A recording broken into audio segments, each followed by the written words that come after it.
Hello friends, आज मैं आप लोगों के साथ बिल्कुल रेस्टोरेंट या होटल जैसा कढ़ाई मशरूम की रेसिपी शेयर करने जा रही हूँ। इसे बनाना बहुत ही आसान है और ये रेसिपी आप लोगों को बहुत पसंद आएगा। रेसिपी पसंद आए तो इसे लाइक और शेयर करिएगा और मेरे चैनल को सब्सक्राइब करना बिल्कुल नहीं भूलिएगा। तो चलिए कढ़ाई मशरूम बनाना शुरू करते हैं।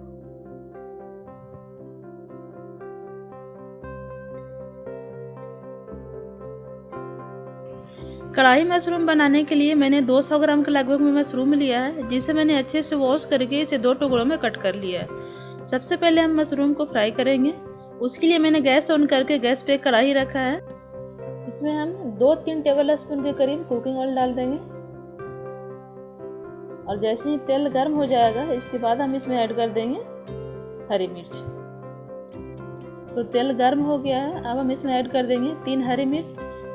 2 टुकड़ों में कटा हुआ हरी मिर्च लिया है और इसके साथ ही ऐड कर देंगे 3 मीडियम साइज के बड़े टुकड़ों में कटे हुए प्याज, 2 शिमला मिर्च बड़े टुकड़ों में कटे हुए और मशरूम। अब इन तीनों को हमें मीडियम फ्लेम पर फ्राई करना है। इसे हमें तब तक फ्राई करना है जब तक ये 30 से 40% तक कुक ना हो जाए। तो हम इसे बीच बीच में चलाते हुए इसे फ्राई कर लेंगे। जब तक मशरूम हमारा फ्राई हो रहा है तब तक हम इसके मसाले तैयार कर लेंगे। तो मसालों में मैंने लिया है ड्राई कोकोनट के 3-4 स्लाइसेस, इस आधा चम्मच मेथी दाना, आधा चम्मच जीरा, 3 सूखे लाल मिर्च, 4-5 काजू, 2 तेजपत्ते, 4-5 लौंग, 2 हरी इलायची, 1 दालचीनी का टुकड़ा, 1 चम्मच साबुत धनिया, 1 बड़ी इलायची।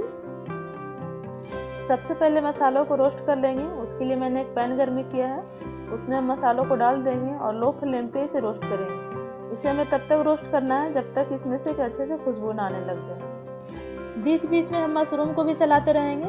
मैंने फ्लेम को मीडियम कर रखा है, तो इसे हम बीच बीच में इस तरह से चलाते हुए पकाएंगे और साथ में मसालों को भी। मसालों को हम लो फ्लेम पे रोस्ट करेंगे।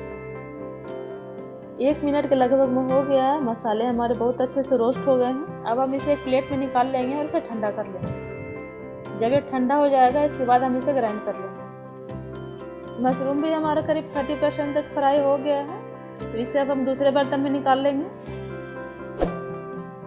तो मैं इसे एक बाउल में निकाल देंगे।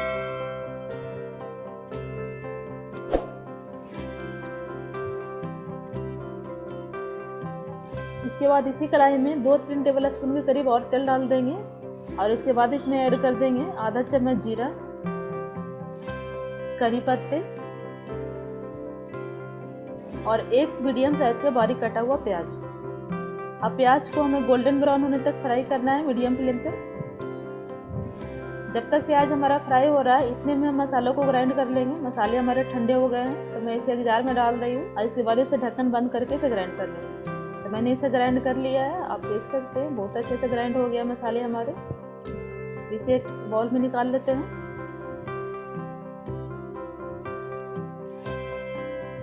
और प्याज भी हमारा ब्राउन हो गया है। इसके बाद हम इसमें ऐड कर देंगे 1 चम्मच अदरक लहसुन का पेस्ट। इसे हम 10 से 15 सेकंड के लिए फ्राई कर लेंगे। इसके बाद इसमें ऐड कर देंगे आधा चम्मच हल्दी का पाउडर, 1/4 चम्मच काली मिर्च का पाउडर।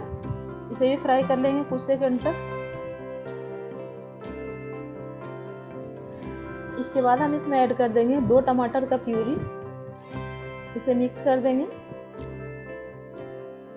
अब इन मसालों को हमें तब तक फ्राई करना है जब तक कि मसालों से तेल अलग होना शुरू ना हो जाए। मसालों से तेल अलग होना शुरू हो गया है, मसाले हमारे बहुत अच्छे से फ्राई हो गए हैं।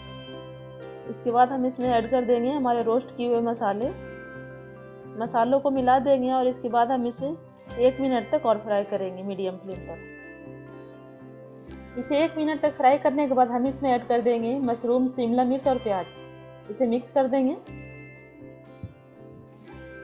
इसे अच्छे से मिक्स करने के बाद हम इसमें ऐड कर देंगे पानी।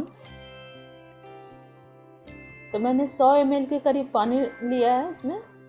आपको जितना ग्रेवी चाहिए उसी के हिसाब से पानी डालें। इसके साथ ही ऐड कर देंगे नमक स्वाद अनुसार, 1/4 चम्मच गरम मसाला, मिला देंगे इसे।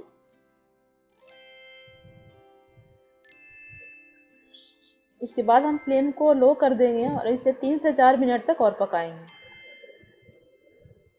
तो मैंने ढक्कन बंद कर दिया, इसे 3 से 4 मिनट तक पकने देते हैं। 3 से 4 मिनट के लगभग हो गया है। इसका ढक्कन हटाएंगे और एक बार इसे अच्छे से चला देंगे। आप देख सकते हैं बहुत ही अच्छा टेक्सचर आया है कढ़ाई मशरूम में। इसे एक बार अच्छे से मिक्स करने के बाद हम गैस बंद कर देंगे और इसके बाद हम इसे सर्व कर लेंगे। तो मैंने कढ़ाई मशरूम को सर्व कर लिया है। बहुत ही टेस्टी कढ़ाई मशरूम बनकर तैयार है। इसे सर्व करने के बाद इसे धनिया पुदीने के पत्ते से हम गार्निश कर देंगे। तो फ्रेंड्स, बहुत ही स्वादिष्ट सब्जी बनी है। आप इसे एक बार ज़रूर ट्राई करिएगा और इसे बनाने के बाद आप कमेंट करिएगा। ये आपको बहुत ज़्यादा पसंद आएगा। ये सब्जी मुझे पराठे के साथ बहुत पसंद है, तो मैं इसे पराठे के साथ सर्व कर रही हूँ। आप रोटी, पराठा, नान जो भी आपको पसंद है उसके साथ बनाइए, खाइए। और यदि आपको आज की मेरी वीडियो पसंद आई हो तो इसे लाइक और शेयर करिए और मेरे चैनल को सब्सक्राइब करना बिल्कुल नहीं भूलिएगा। Thanks for watching. एक बार फिर मिलते हैं एक नई रेसिपी और नई वीडियो के साथ।